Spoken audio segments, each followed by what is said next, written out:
मराठा आरक्षणाच्या मुद्द्यावर पुन्हा एकदा राजकारण तापलेलं आहे। मनोज जरांगे पाटील यांनी सरकारवर थेट गंभीर आरोपांची सरबत्ती केलेली आहे। मराठ्यांना संपवण्याचा कट रचल्याचा आरोप करत त्यांनी मुख्यमंत्री देवेंद्र फडणवीस, मंत्री चंद्रशेखर बावनकुळे, उपमुख्यमंत्री एकनाथ शिंदे आणि मंत्री राधाकृष्ण विखे पाटील यांच्यावर जोरदार निशाणा साधलाय। तर दुसरीकडे सरकारमधील संबंधित नेत्यांनी हे सर्व आरोप फेटाळून लावत कायदेशीर प्रक्रियेचा आधार घेतलाय। आरोप प्रत्यारोपांच्या राजकीय रणधुमाळीमध्ये नेमकं काय घडलंय बघूया।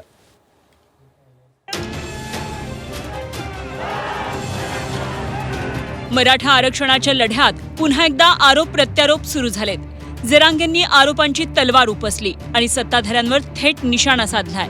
सरकारनं मराठे संपवण्याचा कट रचल्याचा गंभीर आरोप मनोज जरांगे पाटील यांनी केलाय। राज्यात सरकारचाच कट शिजलाय। नोंदी त्यांनीच द्यायच्या आणि त्या रद्दही त्यांनीच करायच्या। मला एकटा पाडण्यासाठी जाणून बुजून हा डाव रचला असा आरोप जरांगेंनी केला। मात्र मुख्यमंत्री देवेंद्र फडणवीस यांनी हे आरोप फेटाळलेत। प्रमाणपत्र रद्द करण्याची प्रक्रिया पूर्णपणे कायदेशीर असल्याचं फडणवीसांनी स्पष्ट केलं। मोठं मात्र त्यांनी व्हायचं, येऊस्तर पाय सोडायचे नाही, निवडून येऊस्तर। आणि एकदा त्याच्यावरती बसलं की मराठ्यांचा घात करायला सुरुवात करायचं। 5 वर्ष त्यांच्या ध्यानात नाहीये। ठीक आहे, एखादी गलती मराठ्याकडून झाली असेल तुम्हाला निवडून द्यायची, पण पुढे आणखीन 2029ला आमच्याच हातात येत तुम्ही। आम्ही एवढा मोठा बदला घेऊ तुमचा की तुमच्या आयुष्यातही तुम्ही कधी बघितलं नसेल की कांड्यावर मोजणे इतके सुद्धा लोक युती सरकारचे निवडून आले नाहीत। त्याच्यामध्ये आक्षेप असेल तर तो जरूर बघण्यात येईल। जे काही वरिष्ठ अधिकारी असतील ते वरिष्ठ अधिकारी त्याच्यामध्ये बघू शकतील की बाबा त्याच्यामध्ये काही योग्य प्रक्रिया पूर्ण केली आहे की नाही, ते आपल्याला बघता येणं शक्य आहे। याच्यामध्ये अपीलची पण तरतूद आहे, ते अपील पण करता येणं शक्य आहे। म्हणजे सांगायचं झालं तर आम्ही सत्तेत आहोत, पण भाजपच्याही अनेक नगरसेवकांचे किंवा जिल्हा परिषद सदस्यांचे त्या ठिकाणी प्रमाणपत्र हे जात पडताळणी समितीने रद्द केले आहेत। तर याच्यामध्ये कुठलाही पॉलिटिकल दखल नसतो। सुप्रीम कोर्टाच्या निर्देशाप्रमाणे ही ज्युडिशियल प्रोसेस आहे, कॉसाय ज्युडिशियल प्रोसेसमध्ये हे काम त्या ठिकाणी होत असतं। वाद इथेच थांबला नाही। चंद्रशेखर बावनकुळे यांच्यावरही जरांगेंनी गंभीर आरोप केलेत। मराठवाड्यातील नवीन कुणबी प्रमाणपत्र रद्द करण्याचे आदेश चंद्रशेखर बावनकुळेंनीच दिल्याचा आरोप मनोज जरांगेंनी केलाय। 15 लाख रुपयांसाठी हे प्रमाणपत्र रद्द केल्याचा दावा जरांगेंनी केलाय। सत्ता हातात आहे म्हणून खोटे प्रयोग करून नुकसान करू नका। आता एका बावनकुळेंसाठी भाजपचे 15-20 आमदार पाडणार असा इशाराही यावेळी जरांगेंनी सरकारला दिला।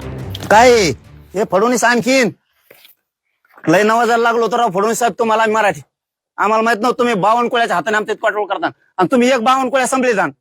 मी 15-20 तरी आमदार पाडीन तुमचे एकट्या 52 कोळ्यासाठी। तुम्ही जर एकट्या 52 कोळ्याला जर एवढे पावर दिले ना प्रमाणपत्र मराठीचे रद्द करायचे, ते तुमचा 52 कोळ्यासाठी 25-30 तर सहज भरगडीन मी। मग 52 कोळ्या घ्यायचा का मराठी पाहिजे ते ठरवायचं तुम्ही। 15 लाख पाहिजेत, करा त्याची नार्को टेस्ट म्हणलाय का नाही तो? फोनवर नाही ना म्हणला, प्रत्यक्ष येऊन भेटा, नार्को टेस्ट करा त्याची म्हणलाय का नाही तो? मग कस काय प्रमाणपत्र देतो? काय ते कागदपत्र हातगळाला माणूस हे उलटू तुमची नार्को टेस्ट केली पाहिजे असं ते म्हणताय? नाही, माझी नार्को टेस्ट करता येईल, काही अडचण नाही, त्याला माझी परवानगी आहे। नोंदी रद्द करण्यासाठी दबाव टाकल्याचाही आरोप जरांगेंनी केला। मात्र जात पडताळणी समिती स्वतंत्रपणे काम करते, त्यात कोणत्याही मंत्र्याला हस्तक्षेप करता येत नाही असं बावनकुळे म्हणाले। मला हे दाखवायचं नव्हतं, मी लाड साहेबाला त्यावेळेस सांगितलं की तुम्ही चांगले काम करा, असल्या खोड्या करू नका।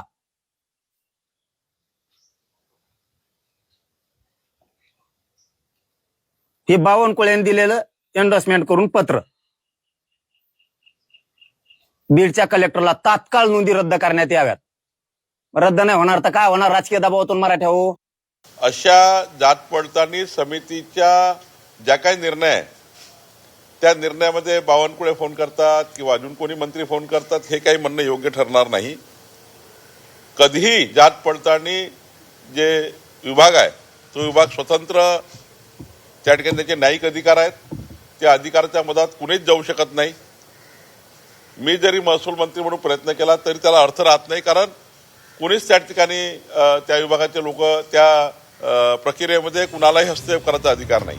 आरोपांचे बाण सुटले आहेत. प्रत्युत्तरांची ढालही पुढे आली आहे. मराठा आरक्षणाचा प्रश्न पुन्हा एकदा राजकीय केंद्रस्थानी पोहोचलाय आणि या संघर्षात आरोप आणि प्रत्यारोपांचा नवा अध्याय सुरू झालाय. ब्युरो रिपोर्ट, झी 24 तास.